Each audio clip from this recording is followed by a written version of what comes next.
जय हिंद दोस्तों, मैं हूं आपके साथ रवीश कुमार। वीडियो में आगे बढ़ने से पहले हमारी आपसे एक छोटी सी रिक्वेस्ट है। आप हमारे इस वीडियो को लाइक करके चैनल को भी सब्सक्राइब कर लेना।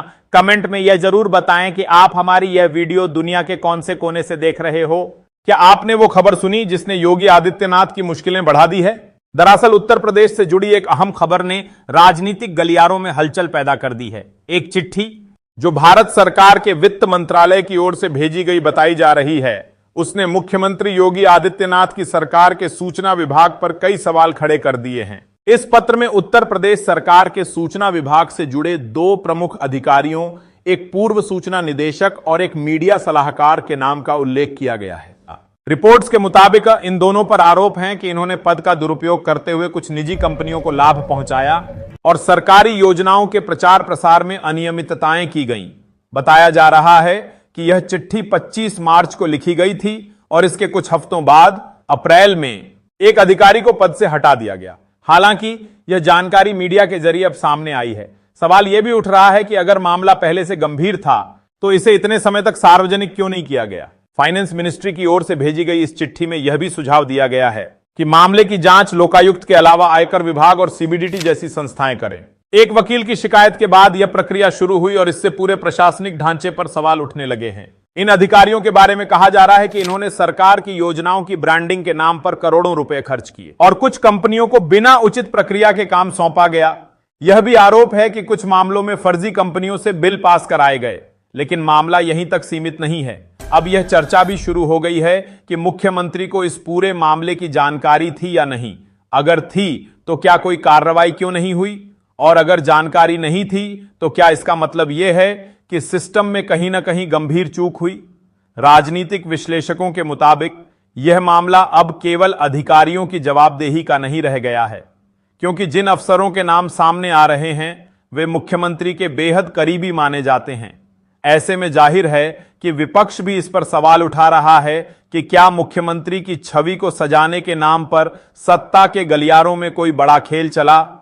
कई वरिष्ठ पत्रकारों ने इस मामले की ओर पहले भी इशारा किया था, लेकिन अब रिपोर्ट आ रही है कि कुछ पत्रकारों की खबरों को दबाने की कोशिश की गई, उन पर एफआईआर करवाई गई और कुछ को चुप रहने के लिए कानूनी दबाव में लाया गया।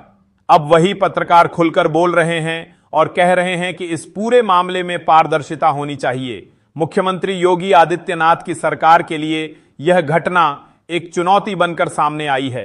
पहले से ही विपक्ष के सवालों का सामना कर रही सरकार पर अब यह अतिरिक्त दबाव है कि वह इन आरोपों की निष्पक्ष जांच कराए और यह सुनिश्चित करे कि दोषियों को सजा मिले।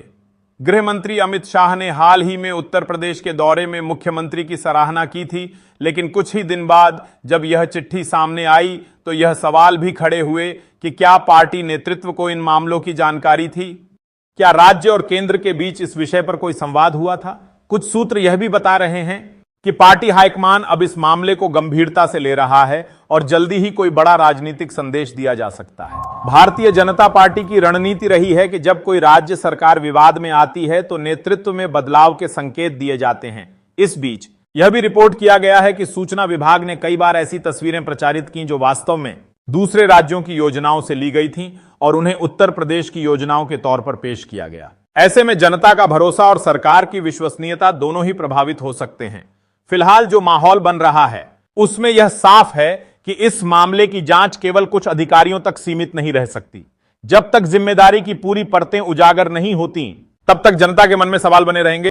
यह सवाल उठता है कि क्या मुख्यमंत्री योगी आदित्यनाथ इस पूरे मामले की गंभीरता को समझेंगे और अपने विभाग में आई इस चूक को ठीक करने के लिए सख्त कदम उठाएंगे? जो अफसर पहले उनके करीबी थे वही अब विवादों में घिरे हुए हैं। इससे मुख्यमंत्री की छवि पर क्या असर पड़ेगा, यह एक बड़ा सवाल है, क्योंकि किसी भी राज्य सरकार के लिए अपने सूचना विभाग की विश्वसनीयता खोना, खासकर जब वह सरकार की सबसे बड़ी ताकत मानी जाती है, एक बड़ा झटका हो सकता है। इस मामले को लेकर विपक्षी दलों ने पहले ही मोर्चा खोल दिया है। विपक्ष का कहना है कि यह सिर्फ प्रशासनिक चूक नहीं है, बल्कि यह सरकार की नीतियों और प्रशासनिक कार्यप्रणाली पर गंभीर सवाल उठाता है। विपक्षी दलों का आरोप है कि मुख्यमंत्री को इस सब का पहले से पता था, लेकिन उन्होंने जानबूझकर इसे नजरअंदाज किया और प्रशासन को ठीक से चलाने में नाकाम रहे।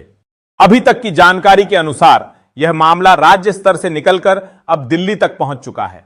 सूत्रों के मुताबिक दिल्ली दरबार इस मामले को लेकर गंभीर है और पार्टी नेतृत्व की तरफ से जल्द कोई फैसला लिया जा सकता है। यदि ऐसा होता है तो यह एक बड़ा राजनीतिक कदम होगा। भारतीय जनता पार्टी की रणनीति रही है कि जब कोई मुख्यमंत्री विवादों में आता है तो उसे बचाने के बजाय हटाने पर विचार किया जाता है। इस पूरे घटनाक्रम में सबसे अहम बात यह है कि योगी आदित्यनाथ की सरकार पर अब हर दिशा से दबाव है, विपक्ष, मीडिया और जनता तीनों की तरफ से। इन आरोपों के बाद सरकार के लिए जरूरी हो गया है कि वह मामले की निष्पक्ष और पारदर्शी जांच कराए, ताकि दोषी को सजा मिले और जनता का भरोसा दोबारा कायम हो सके।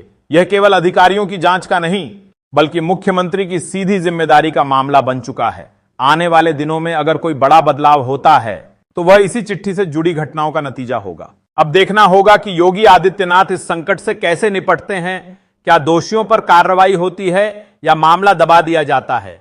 जैसे जैसे जांच आगे बढ़ेगी हम आपको अपडेट करते रहेंगे। अगर आप सच्चाई और निष्पक्ष रिपोर्टिंग में विश्वास रखते हैं तो इस चैनल को सब्सक्राइब जरूर करें।